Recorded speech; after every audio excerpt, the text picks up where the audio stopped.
우리에게 주시는 하나님의 말씀은 사도행전 7장 17절부터 36절까지의 말씀입니다. 우리 함께 읽습니다.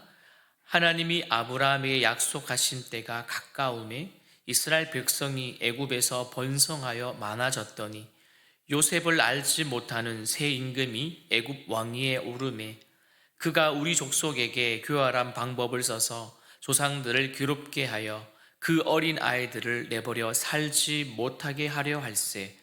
그때 모세가 났는데 하나님 보시기에 아름다운지라 그의 아버지 집에서 석 달 동안 기르더니 버려진 후에 바로의 딸이 그를 데려다가 자기 아들로 기르매 모세가 애굽 사람의 모든 지혜를 배워 그의 말과 하는 일들이 능하더라.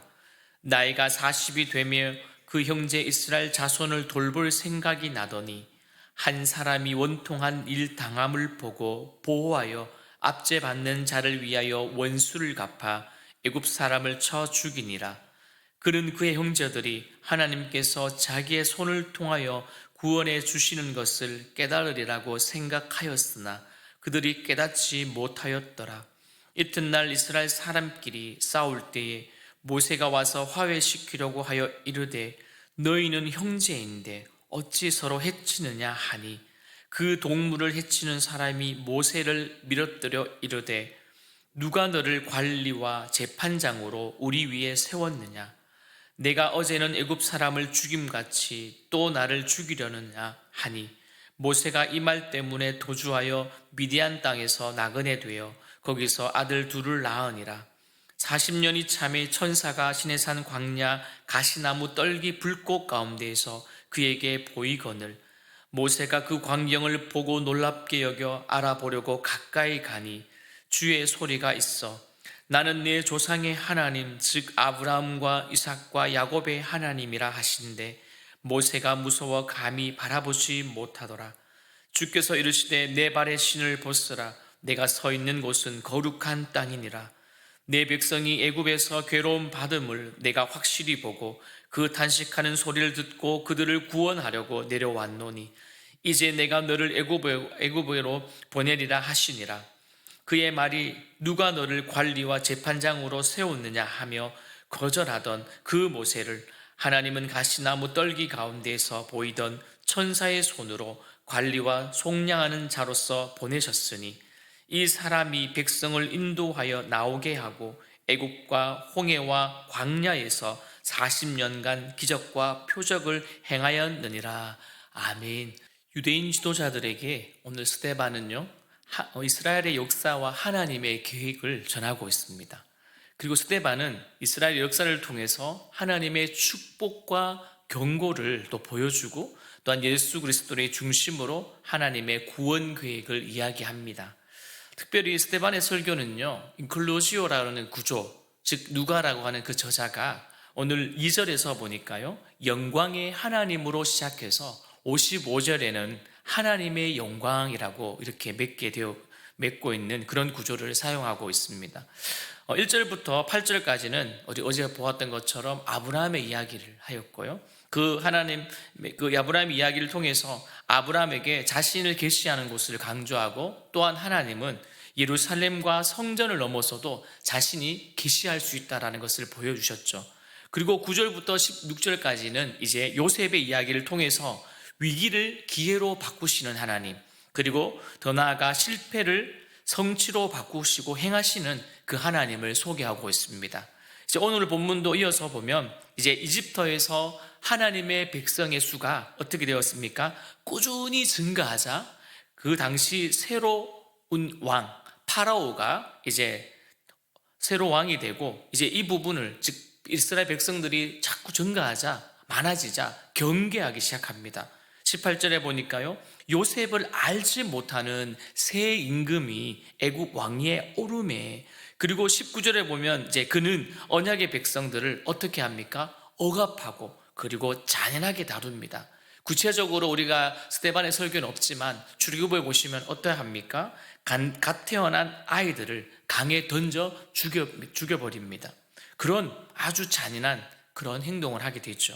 그러자 하나님은 다시 자신의 백성을 향한 신실함을 어떻게 해요? 보여주시는데요. 그것은 자신의 손을 모세라고 하는 갓 태어난 아이에게 펼치십니다. 우리 20절 말씀을 다시 한번 읽어봅니다. 시작. 그때에 모세가 낳는데 하나님 보시기에 아름다운지라 그의 아버지의 집에서 석 달 동안 길리더니. 아멘. 여러분, 그 모세가 그 당시에 태어났습니다. 그리고 놀랍게도 모세는 파라오의 즉 딸에게 의해서 키워지고, 심지어 그는 그곳에서 머물면서 이집트에서 그 세상의 모든 지혜를 그곳에서 교육을 받고 마침내 그는 실력자가 되어집니다. 이처럼 17절에 기록된 말씀에 보시면 하나님의 아브라함에게 약속하신 때가 이르자, 즉 바로의 압제와 백성들의 고통이 심한 그때에 하나님은 모세를 태어나게 하시고 그들을 어떻게 해요? 구출하기 위하여서 모세를 준비시키셨던 것입니다. 사랑하는 여러분, 사랑하는 성도 여러분, 우리 각자에도 하나님의 때가 있습니다. 그 때가 있음을 여러분 잊지 않길 바랍니다. 그리고 모세가 이제 40살이 되었을 때에 그는 왕궁의 영광을 뒤로한 채 동족의 아픔을 끌어안습니다. 이 부분에는 이제 히브리서 11장 24절부터 26절은 이렇게 기록하고 있습니다. 믿음으로 모세는 장성하여 바로의 공주의 아들이라 칭함을 받기를 거절하고 도리어 하나님의 백성과 함께 고난받기를 잠시 죄악의 낙을 누리는 것보다 더 좋아하고 그리스도를 위하여 받는 수모를 애굽의 모든 보화보다 더 큰 재물로 여겼으니 이는 상 주심을 바라봄이라. 아멘. 여러분, 모세가 그곳에서의 생활, 그곳에서의 있는 그 모든 것들이 눈에 보기에는 좋았지만 어떠하다고요? 그거보다도 하나님의 백성과 함께 고난받기를 더 좋아하고, 또한 더 나아가 그리스도를 위하여 받는 수모를 애굽의 모든 보화보다 더 큰 재물로 여겼답니다. 그때 그는 어떠한 일이 일어납니까? 어느 날 그가 지나가는데 히브리인이 애굽인에게 억울하게 압제당하는 그 모습을 보게 됩니다. 여러분, 무심코 지나갈 수도 있습니다. 그리고 못 본 척 무관심하면서 지나갈 수 있습니다. 그런데요, 그 상황에서 모세는 그들에게 시선을 멈추죠. 이 장면에서 당시 애굽으로부터 압제당하는, 즉 이스라엘을 투영하고 있는 모습입니다. 여러분, 모세는 그를 보호해야 한다는 마음이 들었고, 그러다 보니까 곧바로 행동을 취하였습니다. 그러다가 애굽 사람이 죽게 되고, 이 사건이 앞으로의 모세의 운명의 청사진이 되어집니다. 사랑하는 성도 여러분, 그런데 이 대목에서 스데반은 매우 흥미로운 해석을 해놓고 있습니다. 25절 말씀을 보십시오. 같이 읽습니다. 그는 그의 형제들이 하나님께서 자기 손을 통하여 구원해 주시는 것을 깨달으리라고 생각하였으나 그들이 깨닫지 못하였더라. 아멘.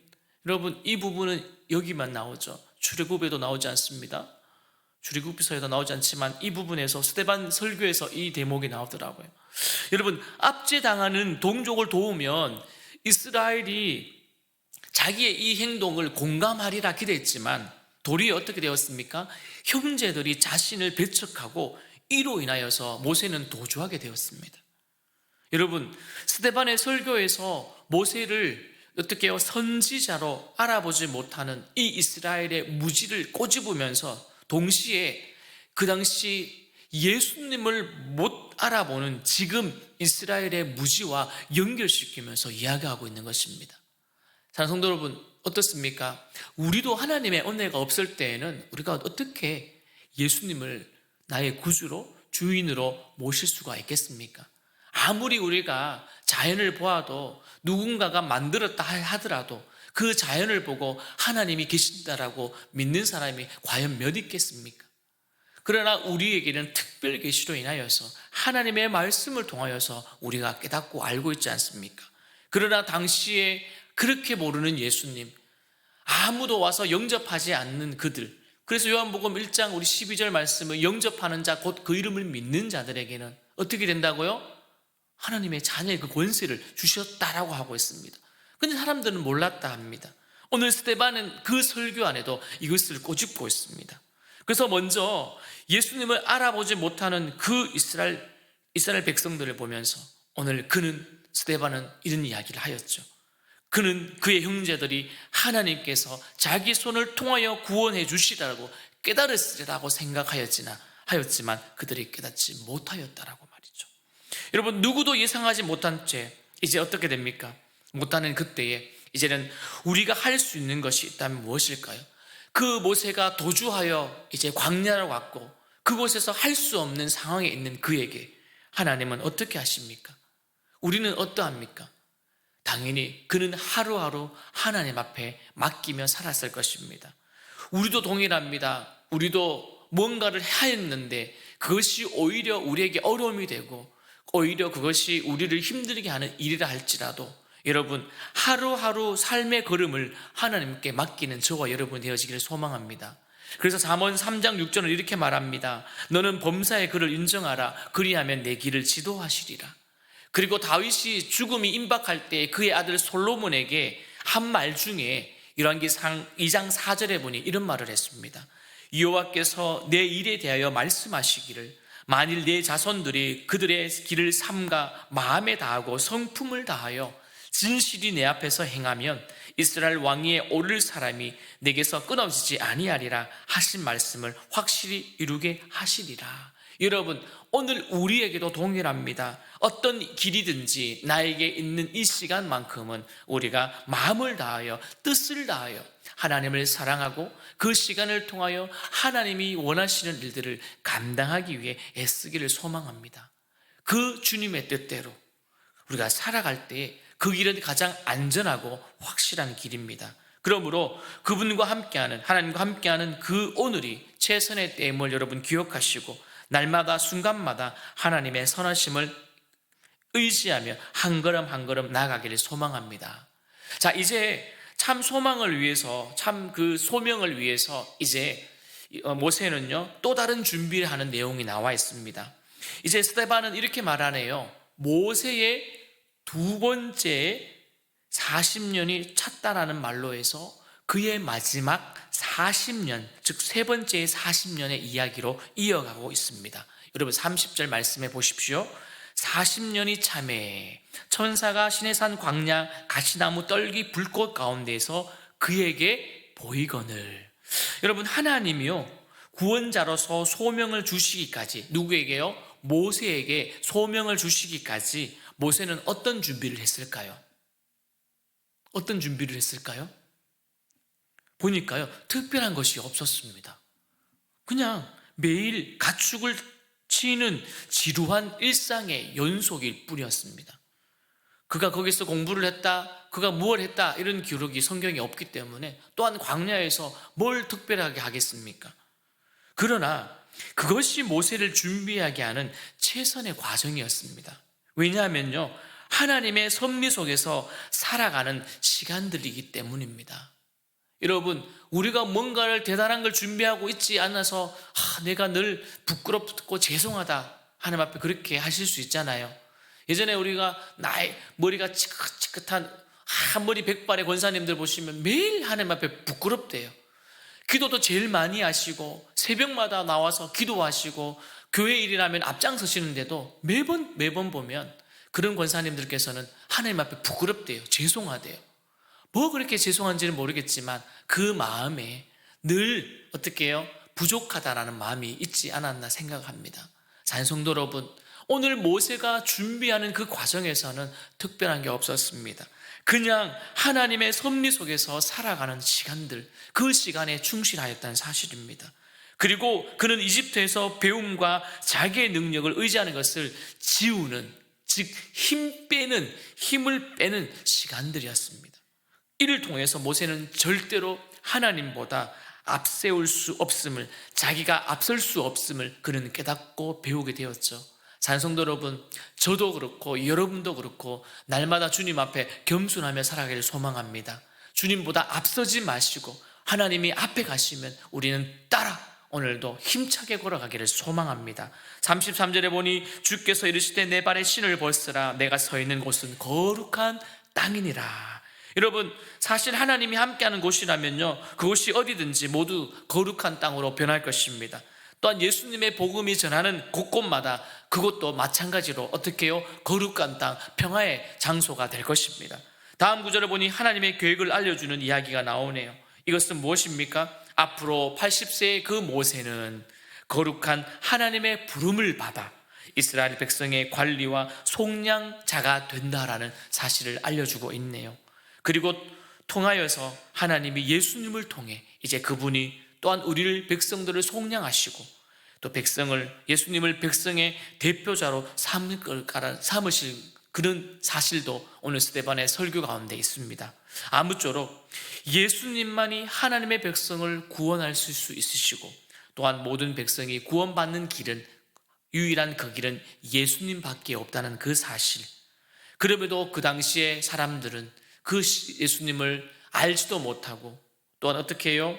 그 어떤 이들은 앞으로 예수님이 지시는 그 십자가를 로마의 사형 방식으로 의인화시키고 미화시킬 뿐만 아니라 별로 대수롭지 않게 생각했지만 어떻습니까? 우리는 그 예수님이 지신 그 십자가, 그 참혹함, 그리고 그 처참함은 그대로 우리의 자랑이 되고 우리의 십자가가 아닙니까? 그래서 바울의 고백은 이렇게 말합니다. 바울의 고백에 보니까요, 그러나 내게는 우리 주 예수 그리스도의 십자가 외에는 결코 자랑할 것이 없으니 그리스도로 말미암아 세상이 나를 대하여 십자가에 못 박히고 내가 또한 세상에 대하여 그러하니라. 아멘. 여러분, 우리도 오늘 이 하루 스데반의 그 설교 안에 아브람부터 시작하여 오늘 모세의 이야기 그리고 예수님까지 이야기하는 그 설교를 들으면서 오늘도 우리 중심 가운데 날마다 구원하심에 감사하고 더 나아가 오늘 십자가의 복음을 전하는 전달자의 그 사명을 감당하는 이 하루가 되어지기를 주님의 이름으로 축원드립니다. 우리 함께 기도하면 좋겠습니다.